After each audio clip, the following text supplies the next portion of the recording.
hier, on parlait au téléphone. Tu me parlais d'un truc qui est arrivé récemment. Alors, on va pas citer les personnes impliquées ou quoi, mais est-ce que tu peux nous en parler? Mhm. Alors, en gros, je donnais un cours privé à un danseur. Et du coup, moi, souvent dans mes cours, j'ai l'habitude de travailler avec la musique.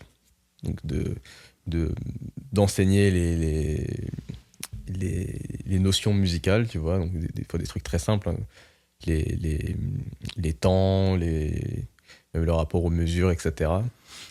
Et du coup, je pars de ça pour pouvoir ensuite amener du mouvement à l'intérieur, tu vois, pour venir un peu instrumentaliser ou mettre en pratique dans le corps les notions musicales. Et du coup, le danseur en question, il avait l'habitude, en fait, lui, de danser. En fait, il pensait que, par exemple, quand on écoute la musique hip-hop, c'est une musique très binaire, tu vois. Et dans la musique hip-hop, vu qu'il y a souvent tu vois, le mot K donc dans les temps, il pensait que la caisse claire, c'était le 1, c'était le temps, Hmm. C'est le le temps temps fort, fort, quoi. quoi. Ouais. Et, euh, et du coup, moi, hier, quand j'ai commencé à lui enseigner les, les notions musicales, en lui disant que, en tout cas, dans la structure originelle de la musique hip-hop, souvent la caisse claire, c'est souvent posé dans les chiffres un peu impairs, pairs, pardon, tu vois, donc 2, 4. Et lui, en fait, il pensait que le temps, du coup, le un c'était la caisse claire, C'est tu vois. la genèse est là, quoi. Ouais. Exactement. Et du coup, ça l'a totalement chamboulé. Et il m'a dit, mais en fait, je ne sais pas écouter la musique. Et je ne sais. Et du coup, ça l'a énormément chamboulé. Et du coup, je lui ai demandé de me montrer tous ces steps de hip-hop. Donc, des fois, des choses très simples, par exemple, Running Man, tout ça. Je lui ai demandé de me montrer comment il les faisait, comment il faisait le Running Man. Et en fait, techniquement, il avait le Running Man, mais musicalement, il l'avait pas. Tu Hmm. vois. Et pareil, chamboulement sur chamboulement. Et là, du coup, il s'est dit, bah, en fait, il faut que j'apprenne vraiment à écouter la musique. Il faut que j'apprenne à, à revoir mes fondations de mouvement hip-hop en adéquation, en harmonie avec la musique. Hmm. Et c'est quelque chose où je me suis rendu compte, enfin, c'est quelque chose, j'étais déjà énormément conscient, mais c'est quelque chose où je me dis, dans la culture hip-hop, hip-hop, surtout au niveau de la danse, le rapport à la musique, il est, à mon sens, un peu négligé. Hmm. En tout cas, j'ai envie de dire, il est presque anecdotique parfois. C'est presque, on va miser sur la technique, et ensuite, on vient, de manière anecdotique, poser Ouais, son tu mouvement sur juxtaposes la la danse, quoi. musique, ouais. Mais parfois, on n'a aucune notion de comment la musique hip-hop elle est constituée, la structure de la musique hip-hop, la manière dont la musique hip-hop est composée, les temps aussi, les mesures, c'est des choses où on n'a pas forcément beaucoup de notions par rapport à ça. Hmm. Et je me suis rendu compte à quel point ça pouvait enfermer et emprisonner des danseurs, tu vois. En tout cas, ça peut les limiter, tu vois, dans leur rapport au mouvement, et ça peut empêcher une émancipation, tu vois. Parce que là, par exemple, le danseur en question, eh ben, ça l'a totalement chamboulé et ça a remis en question vraiment toutes ses fondations. Hmm. Donc c'est quelque chose qui m'a interpellé hier, même si c'est des choses que j'avais déjà constatées dans des cours, mais là, vu que c'est cours privés, c'était vraiment une personne bien spécifique. Et je me suis dit, waouh, c'est quelque chose qui est répandu. Et la question à ça maintenant, c'est de comment faire en sorte d'apporter des outils, Hmm. tu vois, pour que les personnes puissent avoir connaissance, tu vois, de la musique, de la structure musicale en profondeur. Donc voilà un peu ce qui s'est passé Ce qui hier, s'est quoi. pas- Ouais, c'est ça. mais en soi, c'est. Enfin, ça, c'est un cas. Enfin, c'est une anecdote, mais j'ai l'impression que ça, on retrouve beaucoup ça, au final. Mm. Enfin, je sais pas pour toi, mais souvent, moi, quand je donne des cours, Mhm. il y a des gens qui partent du postulat que c'est acquis, en fait, la Mhm. musique.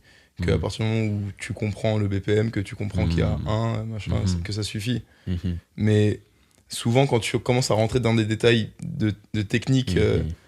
enfin, du coup, du mouvement Ouais, appliqué vraiment avec la musique, t'es plus du tout sur le même degré de compréhension. c'est clair. J'ai l'impression qu'on a. Enfin, Parce que c'est pas pour négliger. En soi, on a les danseurs, on a quand même une bonne compréhension sensorielle du mouvement. Instinctive, ouais. C'est instinctif. Ouais. C'est un truc qui, on n'a pas, il n'y a pas une négligence particulière sur cet aspect-là, mais sur la compréhension, pour dans le pratico-pratique, sur la compréhension théorique, il y a je pense pas que ça soit des lacunes, mais il y a une éducation qui n'a pas nécessairement été faite. Totalement. Mais aussi parce qu'on se considère peut-être pas nécessairement comme des musiciens. Ouais. Alors qu'on utilise aussi le même outil. On Tout. peut adapter, comme, au lieu de faire une mesure en 4 temps comme il peut y avoir en musique, nous on va faire en 8 ans parce que c'est plus pratique. Oui, c'est vrai. Ouais. Mais c'est vrai qu'on n'a pas trop souvent... tu vois, plusieurs fois on allait enseigner en Pologne, dans d'autres pays aussi où c'était un peu la chose qui revenait. Carrément. C'est qu'il y a une chose que les gens considèrent comme acquise autour de la musique, avec plein d'idées reçues. Tu peux donner un exemple, par exemple, des choses que tu as pu percevoir de flagrant, par exemple, lorsque tu enseignais, je sais pas moi, par exemple, quand on était en Pologne, par exemple. Souvent, les gens, par exemple, vont prendre une fondation, je prends pour la house, vont prendre un pas de bourré. Et en fait, si tu mets un métronome juste à côté et que tu mets un métronome juste steady à n'importe quel BPM, tu essaies de l'enlever.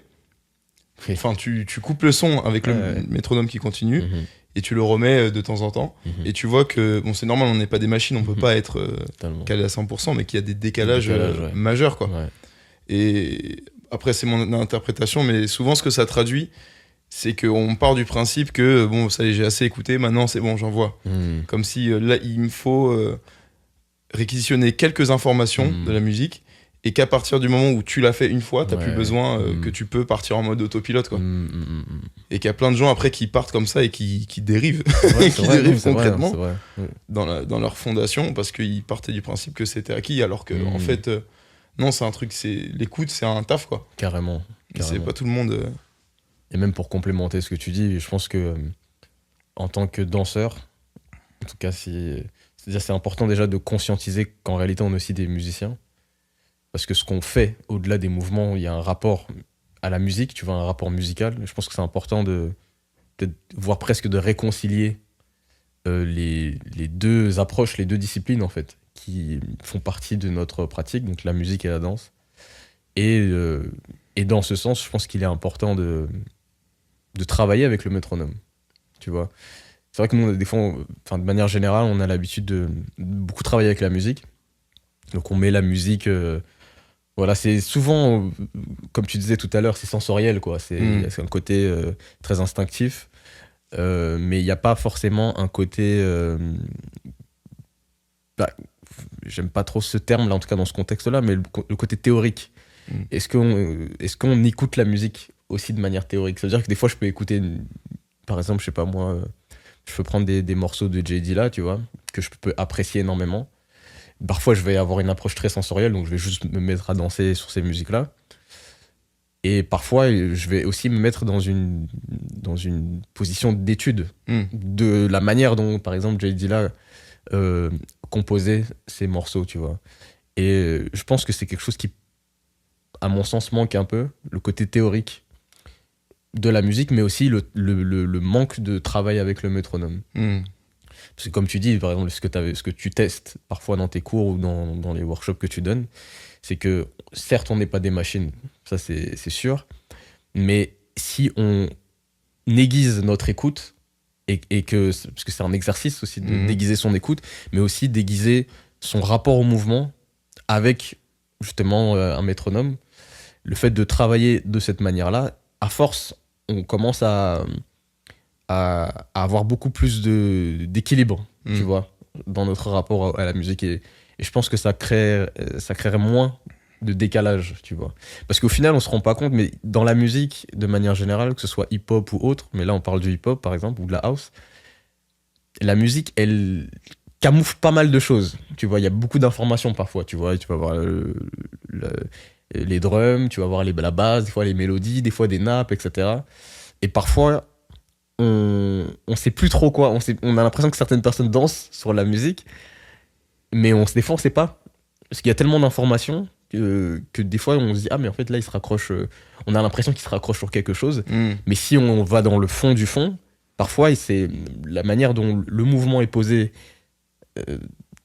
dans la musique, c'est pas du tout musical, c'est pas du tout ancré, c'est pas, y a pas d'ancrage en fait. Et c'est quelque chose qui est très présent, que je remarque de plus en plus. Et je pense que ouais, il y a un... C'est comment donner des outils pour justement se réconcilier, tu vois, et apprendre, vraiment apprendre la musique. Mais ouais, c'est important parce que si on regarde dans notre éducation en tant que purement danseur, moi j'ai pas de souvenir de... Enfin, j'ai des gens, des grands qui m'ont encouragé à écouter beaucoup de musique, donc à étoffer ma culture musicale, mais pas nécessairement ma compréhension musicale. Ça c'est beaucoup fait, comme on s'est dit au début, par le sensoriel. Totalement. Mais il n'y a pas eu de moment Enfin, je me souviens pas de moment où on s'est posé, par exemple, avec un métronome, ou de comprendre juste des mécaniques de base, tu vois, d'une mesure, une note, la dualité entre la note et le silence. J'ai pas souvenir de ça, et même quand je vois dans d'autres endroits, quand on voyage donner cours, j'ai pas souvenir de gens qui sont nécessairement dans cette approche, donc peut-être qu'il y en a, mais c'est un peu ma crainte, c'est que ça soit pas une culture qu'on mette vraiment en avant, le fait de faire de l'écoute active, juste de se poser, même si t'as pas le nom des instruments, c'est pas grave en fait. C'est pas grave. Parce que c'est pas parce que tu danses que tu dois absolument maîtriser un instrument ou quoi, mais vu que t'es censé maîtriser ton corps comme instrument, je trouve que c'est quand même intéressant d'essayer de s'intéresser à voir quel type d'éléments il y a dans la musique, même si t'es pas dans un but de compétition ou de danser, mais juste de se poser avec la musique. Donc voilà, qu'est-ce que j'entends Qu'est-ce que j'entends en termes de son, de placement rythmique, de timbre, de vélocité. Et ça, instinctivement, on le fait parce que ça emmène aux émotions, aux souvenirs, tout ça. Mais je me dis, on a à gagner à le faire aussi de manière plus mécanique, dans le sens de comprendre en fait ce qui se passe, quoi. Carrément, c'est clair. Je pense que c'est incontournable comme démarche. En tout cas, si on souhaite émanciper sa pratique de la danse, je pense qu'il y a des moments où on peut toucher un plafond de verre si on n'entre pas dans une démarche théorique, tu vois, de la musique.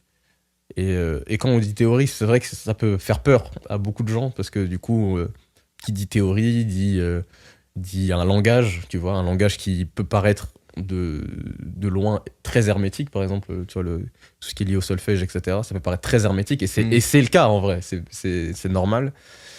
Et par exemple, est-ce que tu aurais une résolution à ça? Par exemple, comment vulgariser presque la théorie musicale, en tout cas comment amener dans la pédagogie une approche théorique tout en amenant de l'accessibilité, tu vois, dans la musique, quoi. C'est une bonne question. Parce qu'en soi, pour revenir vraiment sur l'aspect sensoriel, on le fait déjà. Mais ça demande du coup aux gens qui sont en qualité de pédagogue, en tout cas en position de prof, de connaître un minimum ce bagage aussi. Totalement. Et après, je pense que pour revenir sur la question de la résolution, c'est de dédramatiser le plus tôt possible dans l'éducation. C'est des concepts de base en fait. Tout comme on peut avoir un champ lexical pour le commun des mortels en tant que danseur qui peut être de quoi il est en train de parler, machin, d'assises rythmiques. Alors que pour nous, on sait de quoi on est en train de parler.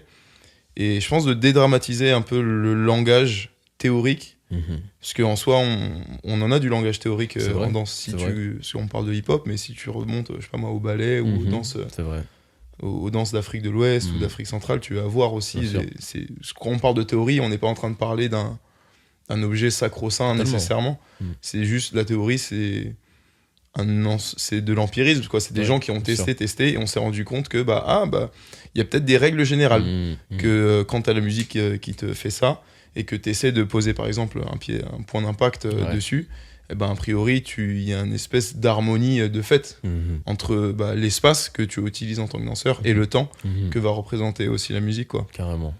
Et je pense que c'est le même type d'éducation que tu peux voir, je sais pas moi, des choses, des images qui vont te paraître disgracieuses, donc il y a du subjectif et de l'objectif. Ouais. Et sur le subjectif, je pense pas qu'on ait nécessairement de soucis.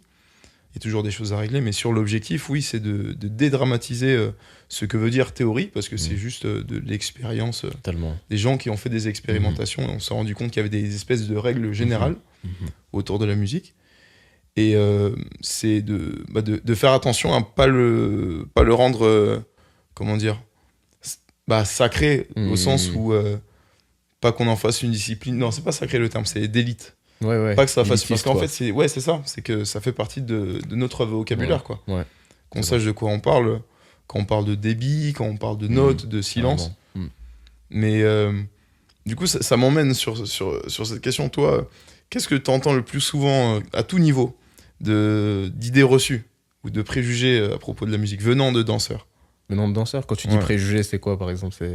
Moi, je te pose la question parce qu'une fois, je me suis retrouvé avec un danseur de renom, que je ne citerai bien évidemment pas. On parlait musique, tout ça.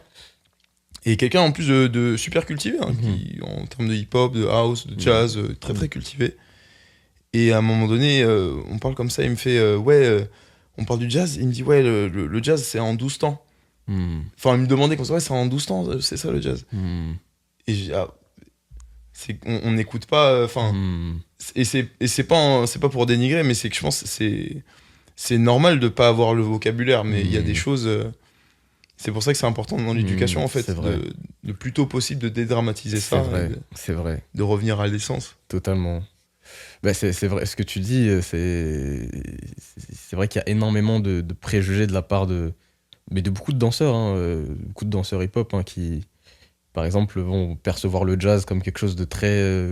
où ils vont poser des signatures rythmiques en disant est-ce que c'est 12 temps ou autre. Je pense que c'est dû à de l'inconnaissance, tu vois. Mais de l'inconnaissance qui vient de... Peut-être que cette personne a dû, je sais pas moi, voir un morceau de jazz qui était en 12 temps, ou du coup il en a fait une règle générale, j'en sais rien. Tous les morceaux sont en 12 temps. Tous les morceaux sont... mais ce que tu dis, c'est là où c'est intéressant. Souvent on a l'habitude de parler de l'histoire du hip-hop.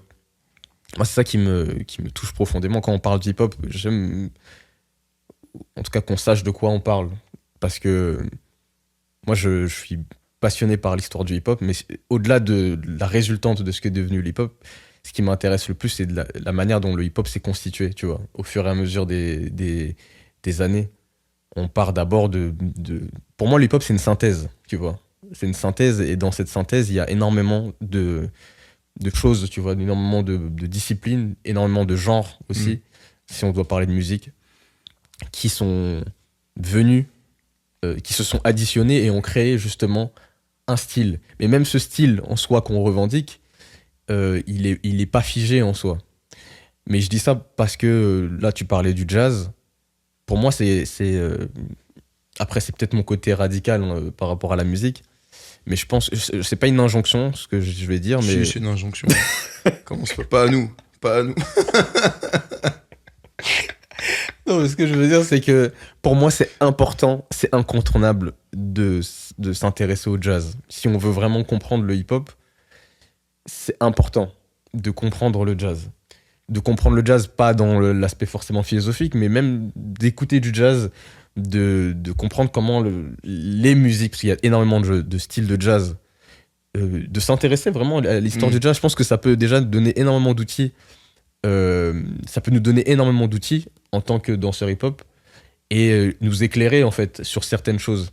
Parce qu'au final, que ce soit le jazz, on parle du funk, etc., ces musiciens-là, en tout cas qui justement pratiquaient le jazz, etc.,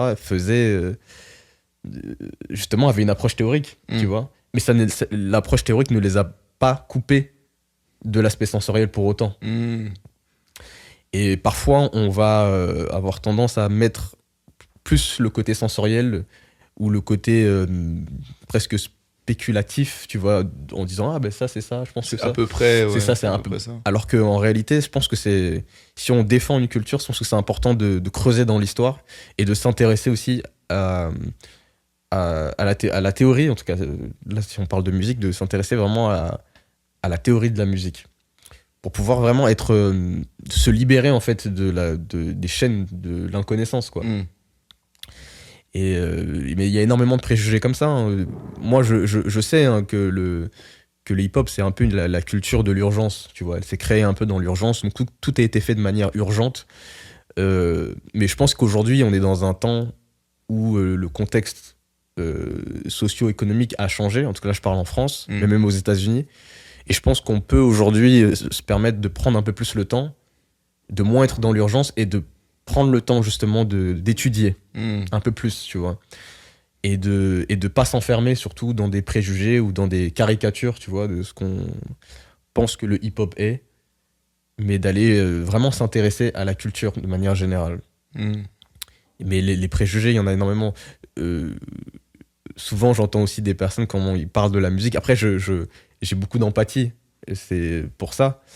Mais quand on parle en boomka, non mais c'est intéressant. C'est intéressant. Au bout d'un moment... Intéressant est un terme qui ne veut rien dire. Tout est intéressant dans la vie. C'est intéressant. Je suis intéressé. Jean-Michel Diplomate. Ce que je veux dire par là, c'est que il faut qu'on enrichit. Il faut enrichir son vocabulaire. Et on peut le faire. On peut parler de cette manière, tu vois, un peu en onomatopée. Mais je pense que si on le fait, il faut que ça soit fait avec... faut qu'il y ait une notion de choix. Faut pas que ça soit quelque chose qui nous emprisonne, tu vois. On est prisonnier de ce langage un peu onomatopée. Onomatopée-esque. Exactement. Bah, qui fonctionne bien, mais c'est vrai que tu parlais du jazz. Barry Harris, un des grands harmoniciens des temps modernes, hein, en soi... Ouais. Lui disait qu'avant, il n'avait jamais entendu parler de mode, enfin de certains termes techniques utilisés des gens qui sont deep dans l'harmonie. Et il disait que pour lui, il jouait et ça suffisait, quoi. Et qu'il y a eu un temps, genre, je sais plus exactement quand, aux alentours des années où Bill Evans a vraiment pop-up, qu'il y a eu une vague où allez, on va s'intéresser à vraiment tout segmenter, à mettre de la théorie que ça, c'est ça, c'est ça. Mais en même temps, même en jazz, c'était des gens qui étaient extrêmement intéressés par Bach, par Debussy, par Beethoven. Mais totalement. Et qui avaient une connaissance quand même théorique, en tout cas classique. Mais totalement. Académique de base. Mais totalement. Et que c'est beaucoup plus simple de s'affranchir de ça et de partir en arrière. Les gens vont voir, ah mais c'est incroyable, c'est free, c'est free. C'est free, certes, mais rien n'est nouveau sous le soleil, quoi. Il y a plein de choses qui viennent de ça, quoi. Si tu regardes même dans les grands danseurs, dans les anciens, que ça soit Mop Top, Elite Force, Fusion, même s'il n'y a pas de gens qui venaient par exemple d'un background d'éducation musicale, t'avais des gens qui venaient des claquettes, qui ont fait des formations de modern jazz poussées. Et du coup, tu vois dans le corps, en fait. Et je me dis, cette même rigueur qu'on a sur le mouvement, de s'intéresser à plein de types de mouvements différents, il faut aussi... comme tu dis, revenir à ça pour la musique. Carrément. Parce que si on l'a pas, on va rester enfermé dans ce qu'on sait. Non, mais c'est vrai. L'idée, c'est d'arriver à jouer avec tout ce qu'on sait. Totalement. Et tout à l'heure, je parlais de Jay Dilla. C'est marrant parce que souvent, lorsqu'on parle de Jay Dilla, forcément, c'est l'image aussi qu'il a renvoyée à travers sa musique. Jay Dilla, c'est hip-hop de Détroit, etc. Mais ce serait intéressant que les gens se penchent sur la collection de vinyles que Jay Dilla avait. Il n'y avait pratiquement pas de son, pas de vinyle hip-hop. Vu que c'est lui qui... mais c'est là où c'est intéressant. C'est là où ça devient intéressant. C'est que sa collection, elle était tellement éclectique que il en a fait justement une musique, tu vois, qui lui est propre, qui est forcément liée aussi à son contexte géographique, à Détroit, etc. Il est beaucoup inspiré par ça. Mais... il avait une collection qui était hyper éclectique. Et je pense que ça permet aussi de s'ouvrir, tu vois. Ça permet de comprendre comment la musique est constituée, même dans d'autres genres, dans d'autres disciplines, tu vois. Et mais c'est quelque chose qui est, pour moi, c'est quelque chose qui est incontournable et on doit revenir justement à ça, tu vois, à l'apprentissage, à l'ouverture, mais surtout à l'apprentissage. Je pense qu'on a dans une culture où on a réussi, que ce soit en France ou en Occident ou aux États-Unis ou même sur d'autres continents, on a réussi à amener la danse hip-hop très très loin, techniquement. Maintenant, je pense qu'il faut qu'on fasse le même travail, mais d'amener la musique très très loin aussi, techniquement. On a suffisamment de mouvements, on a suffisamment de gestes, mais c'est comment maintenant on revient à un apprentissage de la musique théorique pour qu'on puisse justement aller encore plus loin. Parce que moi, par exemple, pour te donner une anecdote, avant, quand je dansais, mon rapport au mouvement, il était très... J'ai toujours eu un rapport à la musique j'ai toujours été très sensible à la musique, mais je concentrais beaucoup mon énergie sur la danse, sur le mouvement technique. Mais moi, ce qui m'a vraiment chamboulé, ce sont mes voyages en Afrique. Tu vois, où je me suis rendu compte que j'en faisais trop. Et au final, c'était pas forcément aussi impactant. Et le fait d'aller en Afrique et de voir des danseurs ou danseuses qui, avec un mouvement, mais diverses musicalités, arrivent à susciter une émotion forte et quelque chose de transcendantal dans un espace, là je me suis dit mais c'est ça que je veux, c'est ça que je recherche. Donc j'ai dû éplucher tous mes mouvements parasitaires, tu vois, qui au final ne me servent à rien, pour pouvoir me reconcentrer sur quelques gestes, pas beaucoup, mais d'approfondir et d'enrichir mon écoute, tu vois, de la musique et ma théorie musicale. Et je sens les bénéfices que ça a pu engendrer chez moi. Et c'est quelque chose que moi je conseille, tu vois, c'est qu'on puisse revenir à ça. Techniquement, on est allé loin, on est allé très très loin, et maintenant comment on peut faire la même chose avec la musique? Mais est-ce qu'il n'y a pas, parce que c'est aussi beaucoup l'ère du temps. Tu parlais de Jedi là, c'était une ère où il y avait, j'imagine, beaucoup moins d'enjeux de performance dans cette esthétique de musique. C'est sûr. Et avec la danse, il y avait aussi l'enjeu, il y a l'enjeu de la libération. Ouais. Et il y avait l'enjeu de l'amusement, il y avait beaucoup de choses, mais il n'y a pas cet enjeu fort aujourd'hui qui est la compétition, qui est très bien aussi. Mais ma question, c'est est-ce que au final, les gens essentiels, quand je dis les gens, c'est nous compris, on n'essentialise pas au format qui est présenté le plus souvent, c'est-à-dire la compétition. C'est que il y a plein de gens qui découvrent des styles de danse, qui ont envie d'apprendre par le biais de la compétition aujourd'hui. Et pour être performant, on va pas nécessairement te demander une compréhension approfondie de la musique. On va te demander une compréhension technique du mouvement poussé, mais on va pas nécessairement te demander une compréhension au-delà de l'identification du BPM, peut-être éventuellement un ou deux accents. Mais quand tu dis on, de qui tu parles par exemple? Des Illuminati. Hein, non, quand je dis on, c'est un mouvement global. C'est le reveal. En fait, c'est un complotiste depuis le début. C'est les francs-maçons. Il n'y a que pour faire des choses comme ça. Non, quand je dis on, c'est une inertie globale. C'est vrai. Les gens, tu prends quelqu'un qui veut apprendre parce qu'il a vu son danseur ou sa danseuse préférée performer.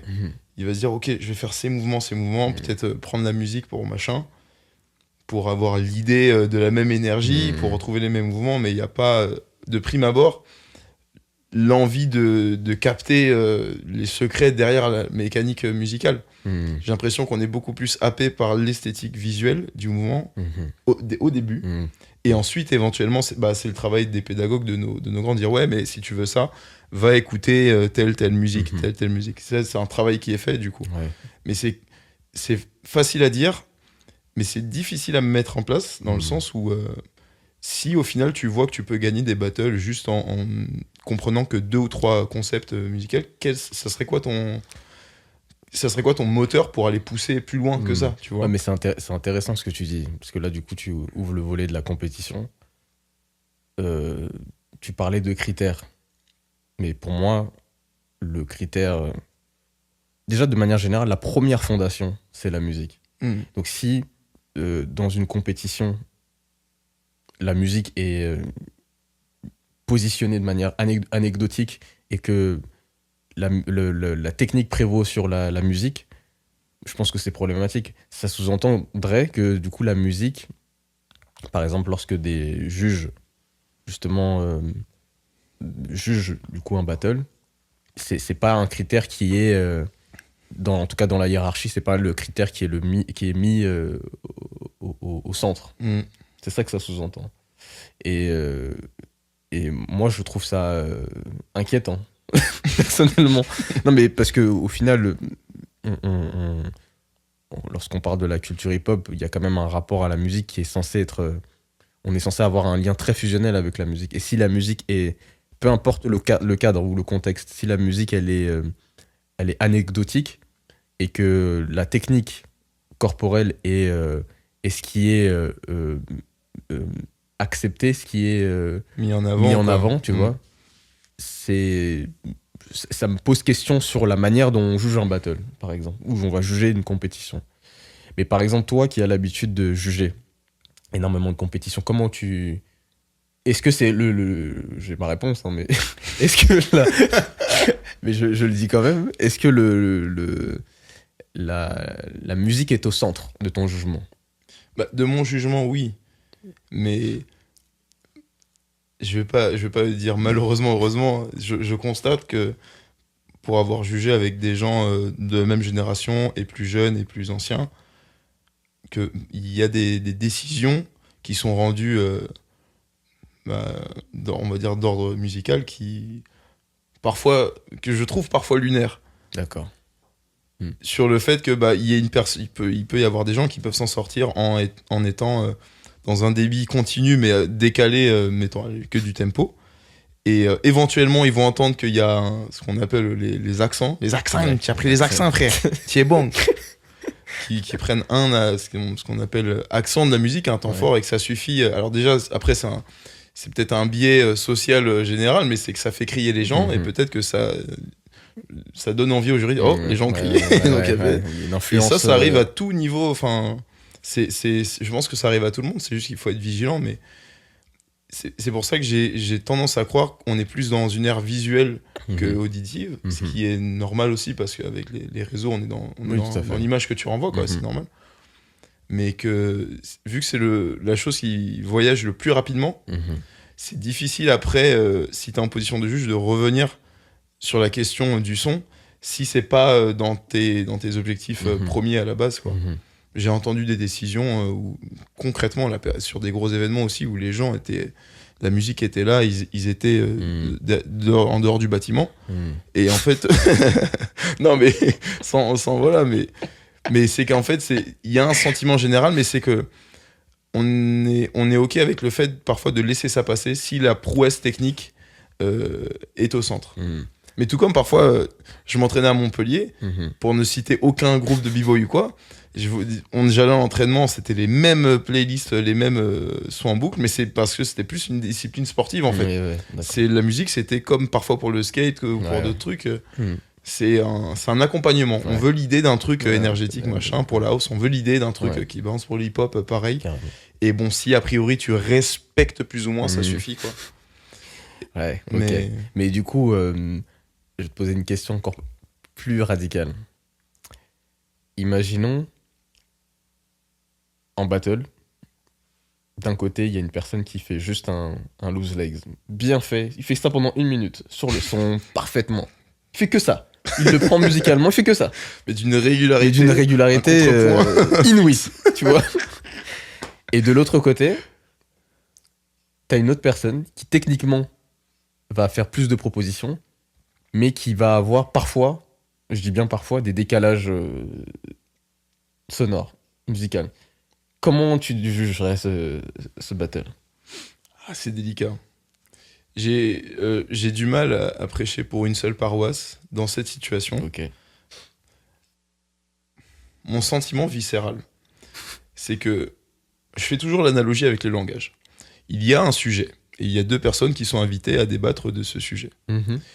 Si j'ai une personne qui va prendre le temps de m'expliquer un concept, mais qui va vraiment prendre le temps de m'expliquer avec l'étymologie, tout ce qui va avec, et qui va pas nécessairement sortir de ça, versus une personne qui va réciter des choses approximatives, sans citer des sources, sans faire un travail de vulgarisation, en fait, parce que l'idée, c'est vulgarisation pour le public, mais aussi pour le jury. Moi, j'ai envie de comprendre, tu vois, ce que tu dis.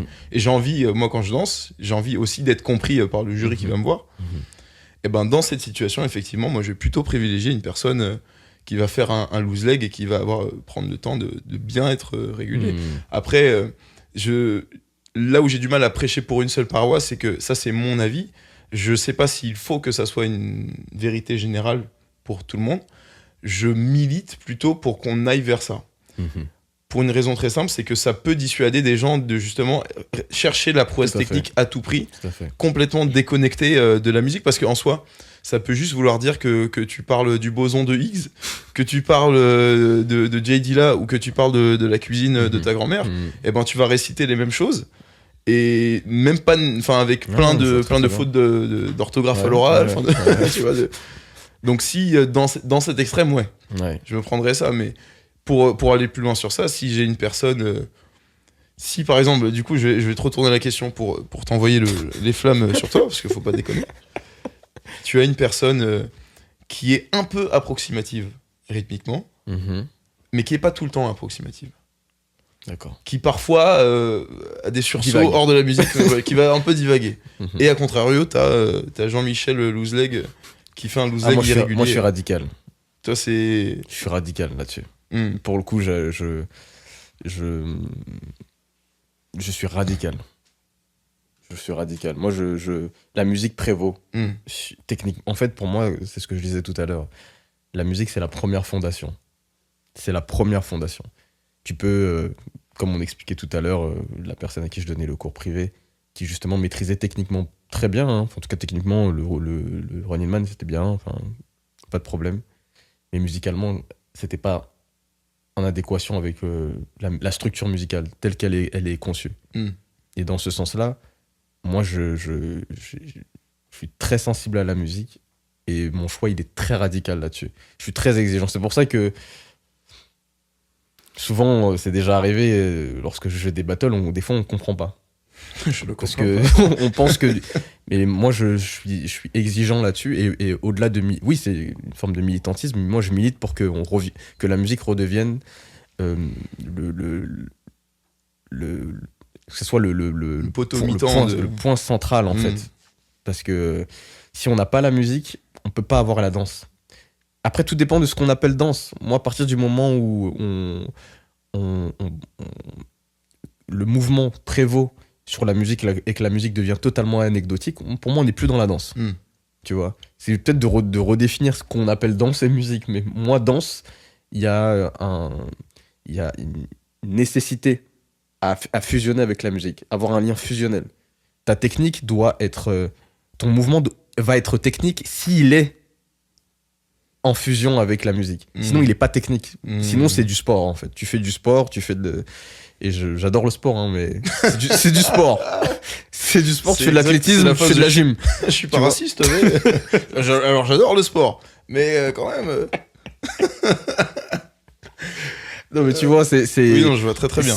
On parle de danse, donc il y a un rapport à la musique. Ton mouvement, il doit être travaillé sur la musique. Tu dois développer... Lorsqu'on parle de technique, c'est l'addition du mouvement et de la musique. Si c'est que mouvement et que la musique, elle est à côté, pour moi, je suis radical là-dessus, mais faut trouver un autre terme. Mais là, quand on parle de danse, il y a la musique. Et je dis ça surtout, tu sais très bien, en plus... que ce soit en Martinique, au Sénégal ou en Haïti, il y a des questions qui se posent pas. Moi, j'ai grandi dans cette culture où, en fait, tu poses pas la question. Quelqu'un qui danse à côté de la musique, ça n'a aucun sens. Tu vois ? Une personne qui bat les tambours et qu'un gars qui danse comme ça juste à côté de la musique, ça n'a aucun sens. Il n'y a pas de sens. Il va danser une fois et puis ça sera reconduit à la frontière du cercle. Mais tu vois, ayant cette culture, je peux pas laisser passer, qu'on soit dans un cadre de compétition, qu'on soit dans un autre cadre, qu'on soit en Occident ou autre. Pour moi, ça ne change absolument rien. Lorsqu'on parle de danse, il faut que la musique soit en totale fusion avec le mouvement. Sinon, trouvons un autre terme. Et si on trouve un autre terme, alors là, je suis ouvert à ce qu'on remette en question certaines choses. Mais si on parle de la danse, de la musique, il faut qu'on respecte ces règles-là. Et après, tu me diras, oui, mais s'il y a des personnes qui parfois décident de danser à côté de la musique, ça c'est un autre débat. Rien à voir. voilà, chacun est libre de faire ce qu'il veut, mais là, c'est surtout de pointer du doigt les personnes qui font ça par non-choix, tu vois. Qui le font parce qu'ils n'ont pas le choix, en fait. Parce qu'ils sont emprisonnés, justement, c'est dur à dire, mais dans une forme de pauvreté, dans une méconnaissance aussi. Et c'est important d'enrichir. Quand tu dis ça, c'est parce qu'ils n'ont pas été initiés ou parce qu'ils ont vu, entre guillemets, la lumière et qu'ils ont décidé... Parce qu'il y a deux situations. Il y a la situation de la personne qui sait qu'il doit travailler dans cette direction et qui choisit de ne pas. Totalement. Et t'as la personne innocente qui ignore complètement, quoi. Totalement. Mais je pense que c'est les deux. Parce qu'au final, comme tu le disais tout à l'heure, on est dans une société où tout va très vite, dans une société matérialiste, où on va tourner notre regard sur des choses qui sont plus visibles, qui sont plus extravagantes, tu vois. Les choses qui sont un peu plus... c'est même pas profond, en réalité, pour moi, c'est censé être quelque chose de banal, en fait, que de se connecter à la musique. Mais aujourd'hui, comme tu disais, si on fixe, si on met tout notre regard sur des prouesses corporelles, au détriment justement de prouesses musicales, bah forcément, on va s'attacher à quelque chose de plus visuel. Mais donc ça s'explique par ça aussi. Donc les gens vont aller chercher des choses qui vont plus séduire le regard, tu vois. Et pourquoi pas ? Moi, j'ai aucun problème avec ça.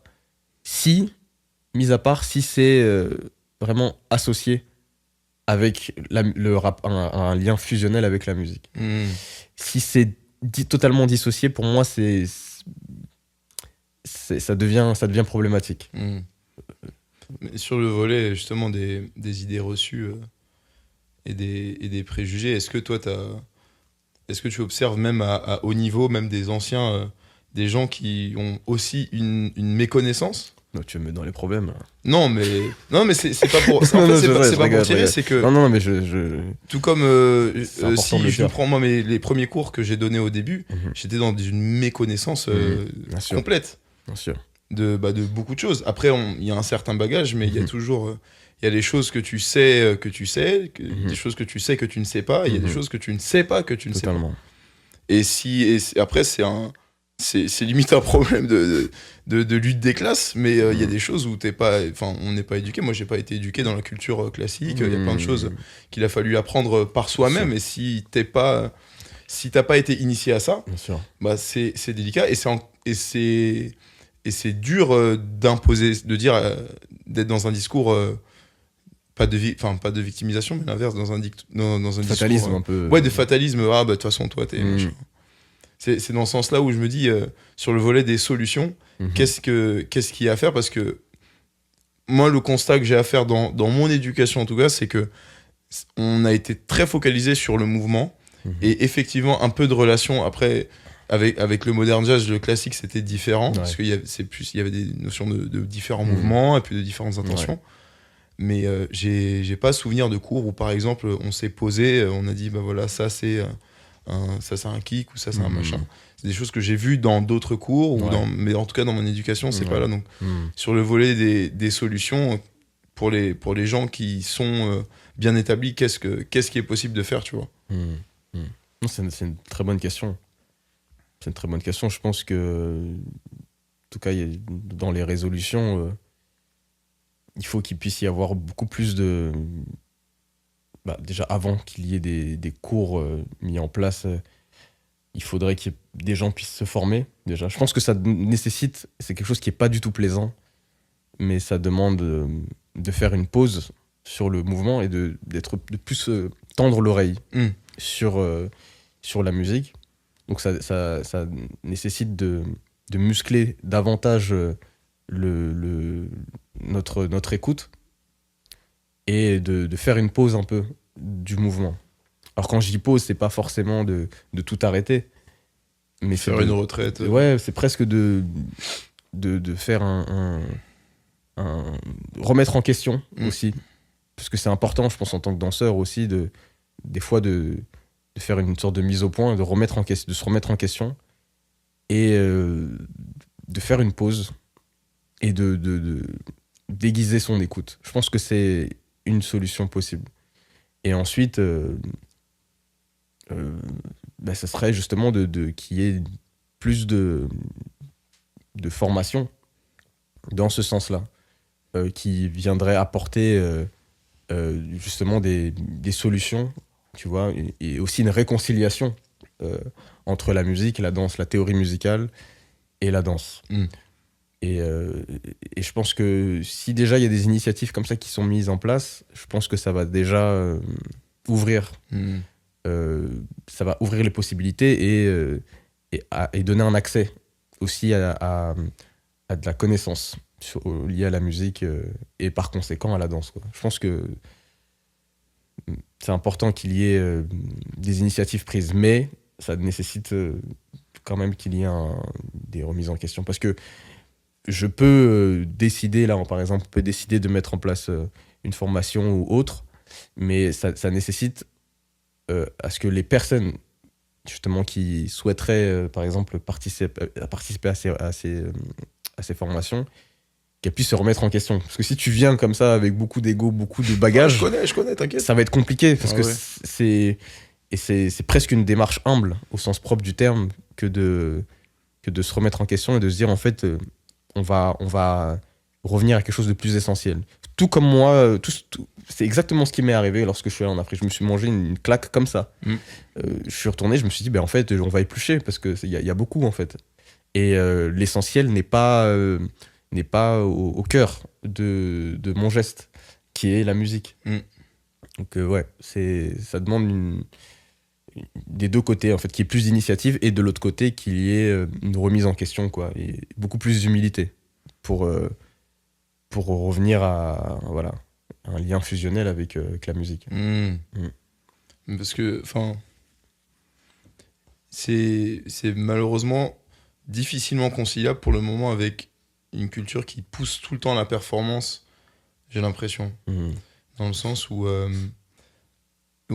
tu vas avoir, là on n'est pas en région parisienne, mais en région parisienne par exemple, tu vas avoir des battles tous les week-ends, peut-être 4, 5, 6 par week-end, et c'est cool parce qu'il y a des gens qui veulent se faire la main et machin, mais est-ce qu'il n'y a pas parfois un effet vicieux où plus t'es amené à être en mode performance, moins t'as peut-être envie de rechercher du contenu pédagogique. Et là on parle de danse, mais on pourrait parler de... Oui, bien sûr.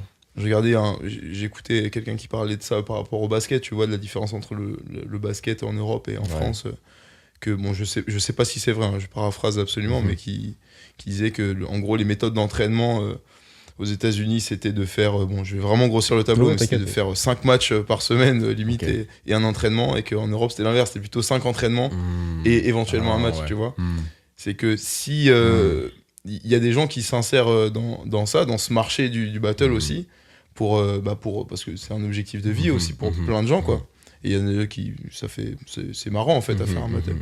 Mais c'est que si t'es tout le temps dans ce souci de performance et que tu te laisses happer par ça, par toujours te présenter, à quel moment tu prends aussi le temps de te reposer et de revenir à l'humilité, à la fondation. C'est vrai. Dans l'entraînement, je sais pas, c'est toujours un truc, je trouve, difficile à balancer. Ouais, je comprends. Dans la vie de tous les jours. Et c'est hyper intéressant ce que tu dis. Je pense que justement la surconsommation de battle est présente, c'est un fait. Mais moi, là où je vais plutôt pointer du doigt, c'est plutôt... parce qu'au final, qu'il y ait des danseurs qui justement aspirent à faire des battles toutes les semaines, ça c'est une chose. En soi, c'est pas forcément de leur faute. Il y a des organisateurs aussi qui organisent toutes les semaines des battles. Et puis il y a de l'offre et il y a l'offre et la demande, tout à fait. Il y a des gens qui en veulent et c'est super cool, quoi. Et moi, je trouve que c'est pas, en réalité, c'est toujours une question de balance. Je trouve pas ça problématique en soi. Là où, en tout cas, s'il y a problématique, je pense qu'elle est plus du côté des jurys. Pour moi, en fait, tu peux faire des battles toutes les semaines, il y a pas de problème. Mais s'il y a des jurys, justement, qui vont être très exigeants sur ce qu'on est en train d'évoquer, donc le rapport à la musique, forcément le rapport technique, mais qui ne prend sens que si le mouvement est en fusion avec la musique. S'il y a des jurys qui vont dans ce sens-là et qui ont cette philosophie-là, je pense que même s'il y a des battles toutes les semaines, au moins on aura un pouvoir décisionnaire plus ou moins, à mon sens, juste, tu vois. Et dans ce sens-là, je pense que ça serait pas problématique. Mais si chaque semaine, il y a des battles et ensuite, il y a des jurys, c'est n'importe qui juge, tu vois. Et là, ça devient problématique. Parce que du coup, en fait, on est dans une espèce de... On perpétue un cercle vicieux premièrement de surconsommation de battle, le côté performatif, et en plus, bah, voilà, il y a ce côté cercle vicieux qui n'éduque pas en soi, tu vois. C'est juste, voilà, on est dans une consommation, mais il n'y a pas une éducation. Alors que si on met en place et on invite des jurys, justement, qui vont avoir une vision beaucoup plus exigeante, où il va y avoir le moins de copinage possible, le moins de comment dire, en tout cas que la musique soit toujours au centre. Je pense que ça peut changer énormément de choses.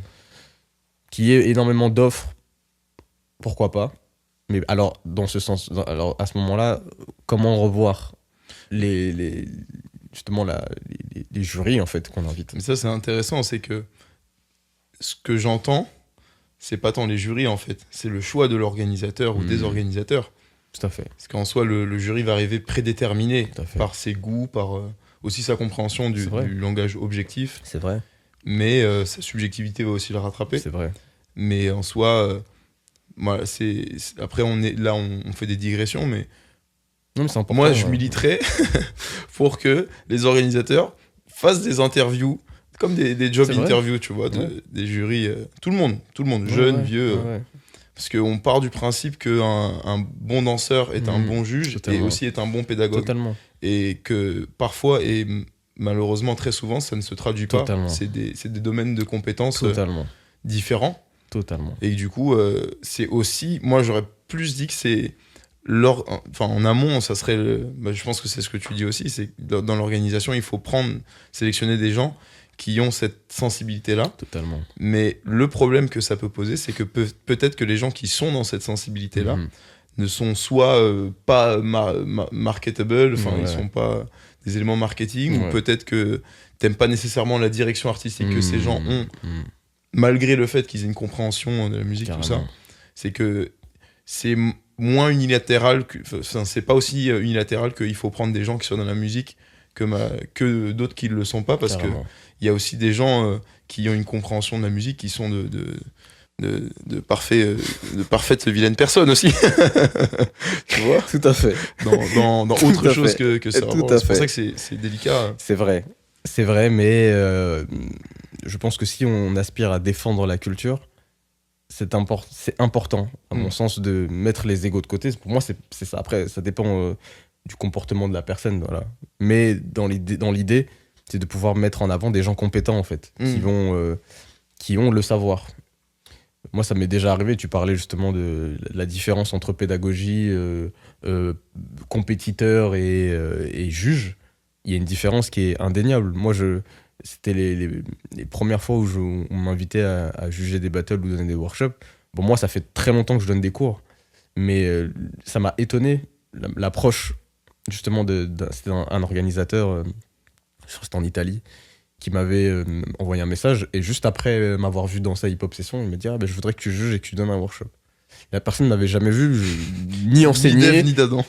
Mis à part dans le contexte du battle, tu vois, m'a vu danser, quoi. Mais il sait pas du tout comment j'enseigne, et c'est évident qu'il sait pas comment je vais juger. Alors peut-être que lui, il va faire un constat, il se dit ok, il danse comme ça, donc c'est sûr qu'il doit avoir une philosophie de ouf dans son rapport à la transmission ou dans sa pédagogie. Et je me rappelle que je l'avais écrit, j'avais accepté, mais avant d'avoir accepté, je lui avais dit mais au final, est-ce que tu sais comment j'enseigne ? Est-ce que tu sais comment je juge un battle ? Et ce qu'il m'avait répondu, c'était en fait, je sais pas, mais du coup, en te voyant danser, je vois qu'il y a ce truc, tu vois. Et pareil, en fait, c'est exactement ce qu'on se dit depuis tout à l'heure, c'est ce côté sensoriel qui est trop mis en avant. Ça veut dire que tu vois des gens, tu les vois danser, ils sont excellents, et tu te dis mais c'est sûr que du coup dans la pédagogie ou en l'invitant en tant que juge, ça va être extraordinaire. On est encore dans le sensoriel, mais on n'est pas du tout objectif, en fait. Et je me rappelle, moi, je lui avais dit, au final, tu sais pas du tout comment j'enseigne. Après, du coup, je l'ai rassuré. Je lui ai dit, mais moi, je te dis sincèrement, ça fait des années que j'enseigne, etc. Je serais ravi de participer. Mais je pense que ça lui a aussi. Ça l'a chamboulé quelque part, tu vois. Il s'est remis en question, tu vois, sur en fait, on peut pas tirer à n'importe qui, parce que tu l'as vu danser, gagner un battle, de venir de juger un battle, quoi. De donner un. Et ça, c'est sûr que ça contribue à ce cercle vicieux, tu vois, en fait, il y a des gens qui vont se mettre à juger, au final, qui sont pas compétents, voilà. Et qui dit pas compétent, dit, forcément, pas toujours tout le monde qui a une connaissance affinée et affûtée de la musique, etc., etc. Donc, c'est sûr que c'est des cercles vicieux qui ne demandent qu'à être brisés. Hein, c'est important, parce que on est dans cette ère-là. Et peut-être que moi j'ai entendu aussi des gens dire que ouais, moi je kiffe la musicalité de tel ou tel danseur ou de machin, j'aime sa manière de voir, mais que sa manière de danser entre guillemets n'est pas assez spectaculaire et que du coup il y avait un enjeu économique au fait de ne pas inviter telle ou telle personne parce que en vertu de son de ça, quoi. Donc c'est un peu délicat, mais c'est pour ça que même pour revenir sur les idées reçues, je sais pas si ça t'est arrivé, moi ça m'est arrivé d'arriver dans des salles de délibération, tu vois, après les présélections où t'hésites entre 2-3 personnes et que des gens emploient des termes. Après, il y a le terme musicalité qui est un mot que j'aime pas trop nécessairement. C'est un peu un mot valise. C'est pas mauvais, mais moi j'ai du mal à le comprendre quand les gens. Bien sûr. Mais pour dire que ça m'est arrivé d'arriver dans des salles de délibération où on me dit ouais, telle personne a plus pris les accents ou les machins comparé à une autre personne qui était beaucoup plus dans l'assise rythmique. Et après c'est soit des oppositions de style, soit des ça relève c'est intéressant parce que tu te dis est-ce que ça doit être une vérité immuable ou est-ce que c'est vraiment des oppositions de style? Il y a des gens qui aiment les accents, d'autres qui vont aimer plus l'assise rythmique. Moi, je vais plutôt me pencher sur le fait que si tu n'arrives pas à maîtriser la simplicité, il n'y a pas vraiment de chance que tu construises de la complexité. La complexité, c'est du simple avec du simple. Mais simple, ça veut pas dire facile. C'est clair. C'est que faire un bounce à 90 BPM en coupant parfois le métronome, ça peut être challengeant. Ouais. Si tu mets le BPM à 50, qui est extrêmement lent, où l'écart entre le 1 et le 2 sont très espacés, c'est déjà challengeant. Totalement. Mais je pense qu'aussi c'est un peu une violence mentale de se dire qu'on va revenir à ses fondamentaux. Mais parce que je suis assez d'accord sur ton constat. Je pense qu'il y a plein de gens aussi peut-être qui ont pas cette fibre de revenir toujours à l'essence. Mais toi, tu fais partie de ces gens-là. Et il y a peu de gens, au final, je trouve, qui sont dans cette fibre de, malgré le niveau de notoriété technique, de revenir en fait à cette simplicité. Parce que c'est le plus dur, quoi. Mais même pour refaire le parallèle avec les idées reçues aussi en musique, on a l'impression que les choses les plus dures, c'est de faire des... C'est vrai. Alors, je sais plus, je crois que c'était Miles Davis qui disait ça, qu'il a mis sa vie entière à apprendre à jouer comme lui-même.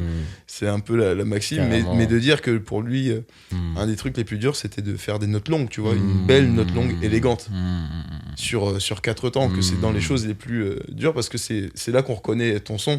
Et pour la danse, c'est là aussi qu'on reconnaît ton toucher. Totalement. Un danseur que t'adores, tu le vois marcher de 2 secondes, tu vas voir, c'est un tel. Totalement, c'est vrai. Et que c'est ta manière, alors là c'est pour le mouvement, mais c'est aussi ta manière d'approcher la musique, quoi. On le voit dans tes placements rythmiques. En fait, on part du principe que la technique, c'est que le critère espace, mais t'as le critère temps aussi. Totalement. Et le critère temps, c'est vrai qu'il est un peu mis en dessous. Et qu'il y a des gens qui font preuve d'une simplicité... essentielle. Ouais. Et qui vont pas être mis en avant justement dans le cadre de la combi. Parce qu'on a cette idée, ce préjugé qu'il faut être dans la prouesse technique, mais et que le fait d'être dans cette simplicité et d'être très régulier, ce n'est pas une prouesse technique, alors que ça en est une. C'est un travail d'endurance qui est très dur. Hein. Tu vois, la constance rythmique, comme tu viens de l'évoquer, c'est quelque chose qui est extrêmement dur. Et ça paraît, comme tu dis, hyper simpliste, etc. Mais c'est, à mon sens, la chose la plus dure, en fait. C'est dans une durée très longue, de rester constant. Et symboliquement, même, je trouve que c'est fort, en fait, tu vois. Parce que une personne qui a pris le temps de travailler et d'affiner ses fondations musicales et corporelles, dans la durée, il sera solide, tu vois. Et du coup, de l'autre côté, une personne qui fonde ses mouvements, en tout cas qui ancre ses mouvements dans des choses qui vont être un peu plus futiles, parce qu'au final, les accents, c'est bien. Après, il faudrait qu'on redéfinisse ce que c'est un accent, mais dans le long terme, il n'y a pas une endurance, en tout cas, qui est travaillée. Et c'est même symboliquement, ça a beaucoup de sens, ça en dit long, en fait. Est-ce que je préfère m'ancrer dans la durée, ou est-ce que je suis une tendance qui, au final, lorsque cette tendance partira, je partirai aussi vite. Et ça, c'est des choix. C'est sûr que ce soit toi comme moi, on aspire à développer des choses sur du long terme, que ce soit dans le mouvement, de travailler l'endurance. Ça n'exclut pas hein, les prouesses. Il n'y a aucun problème. Moi, j'adore aussi. Mais je pense que le plus important, les plus essentiels, c'est de pouvoir justement travailler sa constance, sa constance rythmique. Et ça, c'est le travail le plus dur. Je parlais de Miles Davis qui aspirait justement à travailler. Pour lui, le plus dur, c'était justement de travailler les notes les plus longues. Je pense que ça, c'est quelque chose qui devrait en tout cas nous interpeller dans notre rapport à nous, au mouvement. Ouais, parce qu'on confond le facile et le simple. C'est vrai, ce sont deux concepts qui peuvent être diamétralement opposés totalement. Au final. Ce qui est facile n'est pas nécessairement simple. Totalement. Et inversement, quoi. Totalement. C'est simple, c'est simple de, je sais pas moi, faire un pas de bourré ou un farmer ou juste de bouncer sur le principe. Mais dans l'application, c'est pas nécessairement facile. Ouais. Et du coup, on fait cet amalgame en se disant que bah, tu le fais 2-3 fois, ça y est, bon, allez, on passe à autre chose. Et que ça suffit. Mais quand on parle de fondation, on parle d'abord de fondation musicale. Totalement, mais tout à fait. Tout à fait. Et parce que souvent j'entends de plus en plus, ouais, lui, il a pas ses bases, il manque des bases. Moi, je vais encore plus loin que ça. Pour moi, t'as beau faire les steps, je le redis, hein, s'il n'y a pas de fondation musicale, tu n'as pas de fondation. Je suis radical et franchement, je l'assume complètement. T'as beau avoir le mouvement parfaitement, si t'as pas la fondation musicale, si tu sais pas comment poser ce mouvement sur la musique, tu n'as pas de fondation. Il n'y a pas de discussion, il n'y a pas de dissertation à avoir à ce sujet. On parle de musique, on fait de la danse, tu vois. On parle de danse hip-hop, mais avant qu'il y ait danse hip-hop, on parle d'abord de musique. Et avant de parler de musique, on parle de culture. S'il n'y a pas une connaissance de la musique et de la culture, la danse, c'est la résultante, en fait. C'est une conséquence. En réalité, on pourrait même juste... et c'est ce que j'adore dans la culture hip-hop, on pourrait même isoler la danse et se dire, en fait, voilà, c'est une manière de vivre, c'est une culture. Et il y a la musique qui est omniprésente dans cette culture. Et si elle est omniprésente, tu ne peux pas être en parallèle. On ne peut pas faire du parallèle. Je ne sais pas comment on dit parallélisme. Non, c'est pas le bon mot, parallélisme. Je parle de voiture, depuis. Qu'est-ce qu'il me parle? Il va me faire un devis de garagiste. Mais tu vois, pour faire on peut pas faire de parallèle. Oui, il faut que ce soit... c'est ensemble. La musique, elle est omniprésente. Ouais, on parle de fondation, mais non. Fondation, on parle de musique d'abord. Et c'est la dualité espace-temps. Totalement. C'est vraiment ça. Ouais, c'est la mise en espace du temps, quoi, tout simplement. Ouais. Mais qu'est-ce qu'on peut... Pour pas être fataliste, qu'est-ce qu'on peut dire sur le volet des résolutions d'une personne, tu vois, qui mettons, a pas nécessairement de prof attitré ou quoi. Moi, ce que je pourrais conseiller, c'est d'aller, par exemple, sur YouTube. Il y a d'excellents tutoriels de compréhension rythmique, tu vois. Basés, par exemple, c'est pour la batterie, mais en vrai, c'est de compréhension, d'écoute. Comme on disait tout à l'heure, l'important, c'est d'être dans l'écoute active. Ouais. D'être attentif à ce qui se passe et pas juste de laisser le le bruit arriver, traverser, juste de faire attention. Donc, je pense que ce que je pourrais conseiller de mon côté, c'est d'aller un travail d'écoute, quoi. Ouais, même d'écouter les morceaux que tu kiffes, et puis t'intéresser à quel type d'instrument il y a dans la musique que tu kiffes, quoi. D'aller sur Discog, de regarder les crédits des musiciens qui ont joué, peut-être, si c'est un morceau instrumental, si c'est un morceau qui a été fait sur MPC, de voir qui a composé, comment, machin. Carrément. Et ouais, sur la compréhension, ouais, il y a déjà il y a de très bons tutoriels juste de compréhension rythmique. Ouais. Juste d'écouter, de dire voilà, ça c'est une noire, ça c'est une noire, machin. Ouais, carrément. Qu'est-ce que tu pourrais dire pour complémenter ce que tu dis, je pense que moi j'inviterais pareil les personnes à développer leur écoute de manière plus active, mais en allant aussi beaucoup chez le disquaire. En fait, ce que j'aime bien aussi dans cette démarche, c'est que tu sors de chez toi pour aller quelque part et tu vas aussi dans un endroit où il y a une personne qui connaît la musique, en tout cas normalement, et qui peut aussi te conseiller, peut discuter avec toi et peut t'apprendre énormément de choses aussi sur la musique et sur l'histoire des artistes, etc. Et je pense que il y a des personnes qui sont là, en fait. Bon, les disquaires, aujourd'hui, c'est de plus en plus... ça revient de plus en plus à la mode. Et je pense qu'il faut en profiter et d'aller dans ces espaces-là et d'aller... de diguer, comme on aime dire, en fait. Et de prendre le temps d'écouter et de discuter aussi avec des connaisseurs. Je pense que ça peut être une option. Et la deuxième, c'est vraiment le travail avec le métronome. C'est pas une punition. Enfin, c'est vrai que des fois le clic il peut être relou, mais tu changes de clic. Tu changes de clic, quoi. Mais de travailler avec le métronome, je pense que c'est indispensable. Et même, je sais très bien que tu peux toi-même le dire, mais on est des personnes qui travaillons aussi constamment avec le métronome. Pour moi, il n'y a pas d'acquis. Travailler avec le métronome ne sous-entend pas de revenir au début. C'est une manière d'entretenir aussi son rapport à la musique et d'entretenir son mouvement. C'est un entretien, en fait. De la même manière que tu arroses tes plantes, tu vois, tous les 2 jours, pour moi, c'est exactement la même chose. C'est un entretien. Si tu veux continuer de t'accroître, de grandir, de te fortifier, il faut avoir le métronome. Et ouais, je pense que déjà, ces 2 points-là peuvent permettre de se libérer de beaucoup de chaînes, notamment celle de la méconnaissance, de pas s'enfermer dans un langage ou dans une méconnaissance de la musique, en fait, avec le geste. Ce serait ça, moi, mes points. Yes. Donc, voilà.